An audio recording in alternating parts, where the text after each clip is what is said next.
भुवनेश्वर धौली रे नाबालिका गणदुष्कर्म मामलें विरोधी दल नेता नवीन पट्टनायक क्षोभ प्रकाश। भुवनेश्वर छाती उपरे नाबालिका गणदुष्कर्म घटना अत्यंत स्पर्शकातर एवं विचलित करने परि विषय। बर्बरता एवं अराजकता सीमा टपुछि। राज्य राजधानी असुरक्षित हेउछि। अपराधी भयशून्य हेबा सहित सरकार विश्वसनीयता हराउछंती बोली नवीन लिखिछंती। आईन श्रृंखला केते आ विपर्यस्त हेले सरकार सजाग हेबे बोली प्रश्न करिछंती विरोधी दल नेता नवीन पट्टनायक। अपराध रोकिबा दिगरे सरकार को असमर्थता साधारण जनता को भयभीत करुछि। राजधानी रे महिलांक पई सुरक्षित परिवेश सुनिश्चित करि न पारिबा बीजेपी सरकार रो अपारगता और संवेदनहीन आचरण को दर्शाउछि। महिलांक सुरक्षा सहित अपराध प्रवणता को रोकिबा पई सरकार कठोर पदक्षेप नियंतु।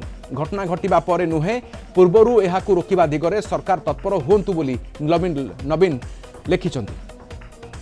अधिक सूचना पे आम सहित सीनियर करेस्पोंडेंट प्रीतिकांत नायक अच्छा। प्रीतिकांत, विरोधी दल नेता नवीन पट्टनायक जो उल्लेख करिछंती जे सरकार विश्वसनीयता सरकार हरौछि एवं बर्बर एवं अराजकता ही सीमा टपिलाणी, किंतु साधारण जनता को मिलुछि कौन? भय शून्य होउछंती अपराधी।